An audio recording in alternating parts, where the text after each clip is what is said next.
पे जवाब दो, उस गुंडे पे जवाब दो, उस अतीक अहमद पे जवाब दो। कौन जिसके बेटे के ऊपर 4 लोगों का रौंदने का आरोप है, तो कार्रवाई तो होनी चाहिए थी ना। अगर कार्रवाई हो जाती तो आज हिम्मत नहीं पड़ती। इसीलिए मैं आपसे कह रहा हूं कि अगर माफियाओं पे कार्रवाई ढंग से हो जाए तो दिन दहाड़े गोली और बम चलाने की हिम्मत नहीं पड़ेगी।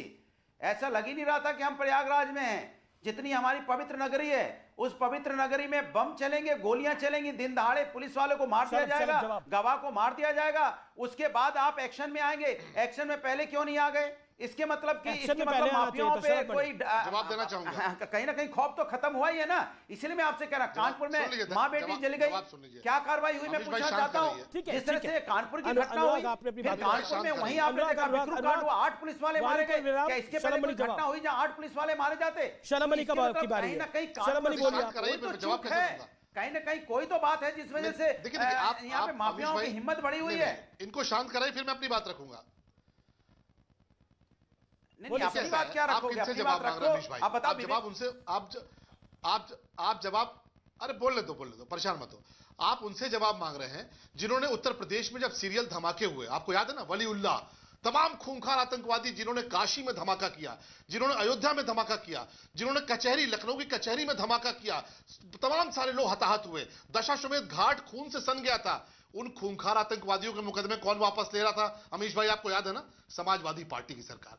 2004 में बाई इलेक्शन हुआ, यही राजूपाल की घटना थी। इलाहाबाद पश्चिमी का सीट थी, वहां से बाई इलेक्शन हुआ, समाजवादी पार्टी की सरकार थी। अतीक अहमद का भाई अशरफ चुनाव लड़ रहा था राजूपाल के खिलाफ, और अतीक अहमद को समाजवादी पार्टी एमपी बनाकर भेज चुकी थी। 4000 वोटों से राजूपाल ने अशरफ को हरा दिया। इस बात का खामियाजा ऐसा भुगतना पड़ा कि समाजवादी पार्टी की सरकार में अशरफ को, राजूपाल को इलाहाबाद के भीतर दौड़ा कर गोलियां मारी गई, और जब उनको अस्पताल लेकर जा रहे थे वहां पर भी गोली मारी गई। समाजवादी पार्टी की सरकार थी।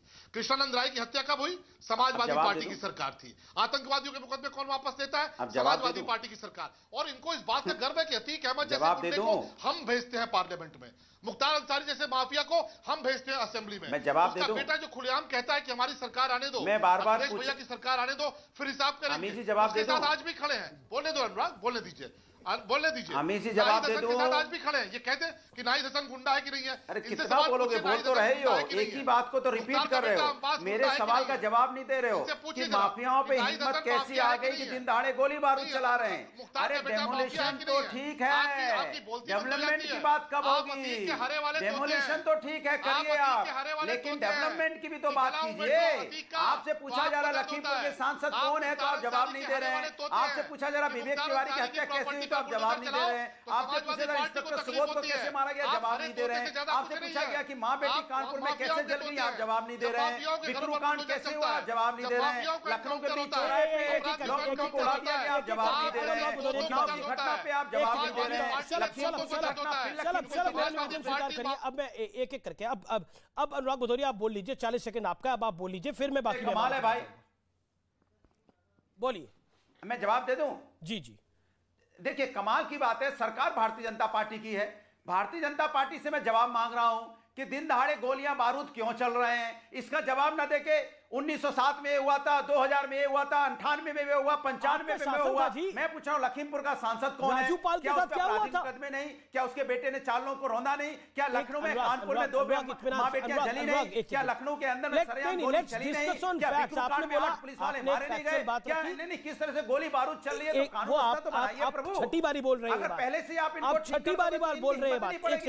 गोली चलाने पहले हाथ कांपना चाहिए, ऐसे हाथ कपे जब आप किसी पुलिस वाले पे गोली चला रहे हो, तो अपराधी का हाथ कपना चाहिए। अपराधी गोली चला देता है और हमारा पुलिस वाला मारा जाता है। और यहाँ पे आप कह रहे हो कि नहीं समाजवादी की गलती है, सरकार बीजेपी की है, गलती समाजवादी की है। मुझे ये समझ नहीं आ रहा। अब आपने बोला ना, अब आपने बोला हाथ कांपना चाहिए, हाथ दिखाने की बात कर रहे हैं कि एक सेकंड हाथ कांपना चाहिए। एक सेकंड सर, मेरा रिक्वेस्ट मानिए ना, एक एक करके सब अपनी बात को रखे तो बेहतर है।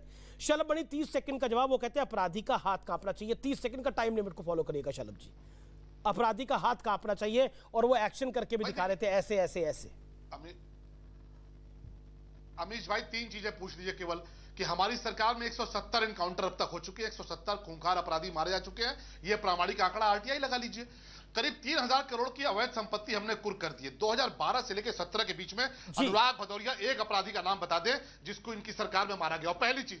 दूसरा, नाहिद हसन अपराधी है कि नहीं, माफिया है कि नहीं, मुख्तार अंसारी का बेटा माफिया है कि नहीं, यही रुकिए। चलिए, इसका जवाब तो नहीं दे पाएंगे ये अनुराग भदौरिया, लेकिन अखिलेश जी दे सकते हैं। अखिलेश जी, ये नाहिद हसन माफिया है कि नहीं है, मुख्तार अंसारी और उसका सपुत्र माफिया है कि नहीं है, जवाब दीजिए। राजू पाल के साथ क्या हुआ था? अमीश जी, जो ये इलाहाबाद में हुआ है, इसका मास्टरमाइंड भाजपा ही क्यों निकला? मीडिया रिपोर्ट में जो आया है और उसका नाम भी एफआईआर में है, तो इसमें मास्टरमाइंड तो भाजपा ही निकला। अल्पसंख्यक प्रकोष्ठ का, महानगर का अध्यक्ष का भाई निकला। तो इसका मतलब क्या है?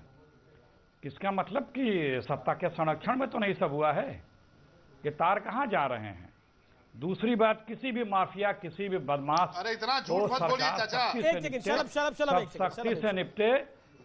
सख्ती से निपटे। हम सब लोग ऐसे लोगों के, माफियाओं के खिलाफ अखिलेश जी, आप कह रहे हैं कि अतीक अहमद के गुर्गों के मकान मिट्टी में मिलाए जा रहे हैं, तो और बीजेपी शासन ऐसा बीजेपी शासन कर रहा है और बीजेपी के साथ लोग मिले हुए हैं। भाई थोड़ा धैर्य रख लिया करें, डिस्टर्बिंग एलिमेंट बहुत मत बनिए। बात दरअसल में यही है कि पिछले 6 सालों से यह सुना जा रहा है सरकार के द्वारा कि इस प्रदेश से अपराधी और माफिया दुनिया छोड़ चुके हैं। फिर ये रोजाना कहां से आ जा रहे हैं?